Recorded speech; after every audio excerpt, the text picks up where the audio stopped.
తన గురువును భక్తిపూర్వకంగా ప్రేమించేవాడు తనకు చెందిన ప్రతిదానిని ఆయనకు అంకితం చేస్తాడు. తన గురువులో సంపూర్ణ లయాన్ని పొంది లోపల బయట అంతటా ఎల్లప్పుడూ ఆ గురువునే చూస్తాడు.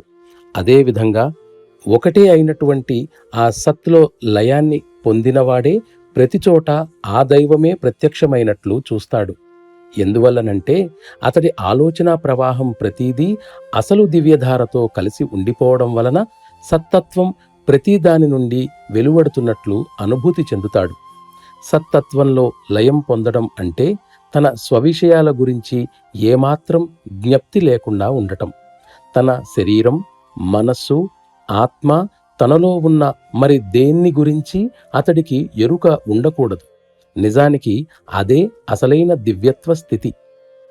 ఏది ఏమైనప్పటికీ పరిమితులు కొంతవరకు ఉండవచ్చు, అది సహజమే.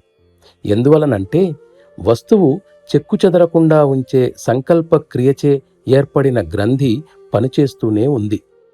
అది తొలగించబడినట్లయితే ప్రపంచం తన ఉనికినే పోగొట్టుకుంటుంది. నీ శరీరం ఉండగానే అటువంటి అస్తిత్వ స్థితిని పొందినట్లయితే జీవితంలో అదే స్థితిని నువ్వు అనుభవించటం జరుగుతుంది. ఇప్పటికీ కూడా ఉన్నత స్థాయికి చెందిన యోగి ఆ అంతిమ స్థితికి వచ్చినట్లయితే అతడు దానిని దర్శించటం సాధ్యమవుతుంది.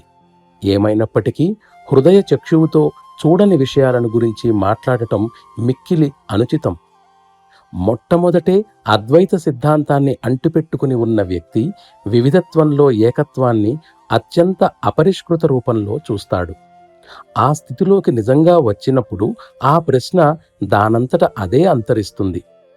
ప్రధానమంత్రి పదవికి రాకుండానే తాను దేశానికి ప్రధానమంత్రినని చెప్పుకోవటం ఎవరికైనా ఎన్నడైనా తగునా?